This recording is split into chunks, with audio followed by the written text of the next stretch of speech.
అందరికీ నమస్తే అండి. కవితక్క గారు టీఆర్ఎస్ పార్టీ ఆమె కొత్తగా పార్టీ పెట్టారు కదా. కొత్తగా పార్టీ పెట్టాక మీడియా ఫోకస్ ఖచ్చితంగా ఉండాలి. ఎవరికైనా ఆమె ఎంత పెద్ద సీఎం కూతురైనా, ఎంత ఎంపీగా పనిచేసినా, ఎంత లిక్కర్ స్కామ్లో అరెస్ట్ అయ్యి దేశవ్యాప్తంగా ఖ్యాతి వచ్చినా, ఒక పార్టీ పెట్టిన తర్వాత ఏదో ఒకటి ఒక వెర్షన్ జనంలోకి వెళ్ళాలి.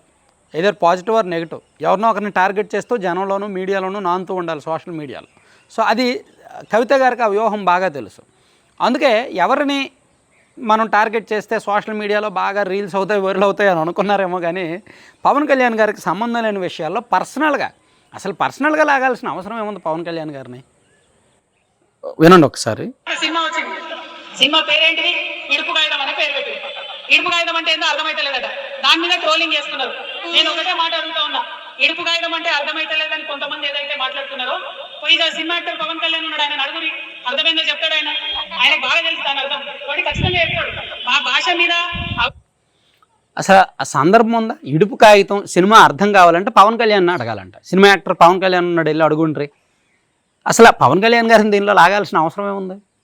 ఇడుపు కాగితం అంటే, ఇడుపు అంటే విడిపోవడం, కాగితం అంటే పత్రం, అంటే విడాకుల పత్రం, సింపుల్గా దాని మీనింగ్. ఈ పేరు సినిమాకి ఈ పేరు పెట్టడం మీద ఆ పేరు అర్థం కావట్లేదు చాలామందికి. ఇక్కడ మాండలికం ఎవరిది అనే సమస్య కాదు, ఆ పేరు అర్థం కావట్లేదు కాబట్టి అర్థమయ్యేలా పెట్టండి అని చెప్పి సోషల్ మీడియాలో చర్చ జరుగుతోంది. సో దాన్ని ఆమె రాజకీయంగా వాడుకోవడానికి పవన్ కళ్యాణ్ గారిని లాగా, అంటే పవన్ కళ్యాణ్ గారు 2 సార్లు డివోర్స్ తీసుకొని 3 పెళ్ళిళ్ళు చేసుకున్నారు కదా, కాబట్టి ఈ వివాదంలోకి ఆయన్ని అడగండి తెలుసు. అంటే ఇక్కడ అసందర్భంగా అనవసరంగా పవన్ కళ్యాణ్ గారి పేరు తీసుకొచ్చి ఆయన్ను టార్గెట్ చేసింది కవిత గారు. ఆమెకేం అవసరం అసలు కవిత గారు ఒకటి ఫిక్స్ అయ్యారండి, ఆమె పేరు మీడియాలో ఉండాలి, మీడియాలో వైరల్ అవుతూ ఉండాలి. కాబట్టి మనం ఆంధ్ర వాళ్ళని తిట్టాలి, ఆంధ్ర వాళ్ళని తిడితే ఇక్కడ తెలంగాణ వాళ్ళ ఎమోషన్స్, తెలంగాణ వాళ్ళ సెంటిమెంట్స్ వచ్చేస్తాయి. అండ్ పవన్ కళ్యాణ్ గారిని టార్గెట్ చేయాలి. పవన్ కళ్యాణ్ గారిని టార్గెట్ చేస్తే సోషల్ మీడియాలో మొత్తం, అంటే ఎలాగో పవన్ కళ్యాణ్ గారు ఆల్రెడీ అతన్ని ఆంధ్ర రాష్ట్ర ఉప ముఖ్యమంత్రి కాబట్టి AP Mudra వేసేశారు. So already Pawan Kalyan గారిని తెలంగాణలో ఒక విలన్గా చూపించే ప్రయత్నం జరుగుతోంది. అంటే విలన్గా మీన్స్ వ్యతిరేకంగా చూపించే ప్రయత్నం జరుగుతోంది. కాంగ్రెస్ వాళ్ళు అదే చేశారు గత నెలంతా. ఇప్పుడు కవిత గారు మొదలుపెట్టారు. 2 ఒకటి ఆంధ్ర వాళ్ళ మీద ఏడుపు, 2 పవన్ కళ్యాణ్ గారి మీద పర్సనల్ ఏడుపు. ఇవి అవసరం లేదంటాను నేను. కవిత గారు మళ్ళీ ఇదే మీటింగ్లో ఆమె ఏమంటారు, పర్సనల్గా వెళ్ళకూడదు మనం. మరి ఆమె వెళ్ళింది పర్సనల్ కదా. భాషను ఎగతాళి చేయకూడదు మనం, సంస్కృతిని ఎగతాళి చేయకూడదు మనం అన్నారు. ఆంధ్ర వాళ్ళ బిర్యానీ, పేడ బిర్యానీ, హైదరాబాద్ బిర్యానీ అద్భుతమైన బిర్యానీ అని చెప్పి కేసీఆర్ గారు అనలేదా?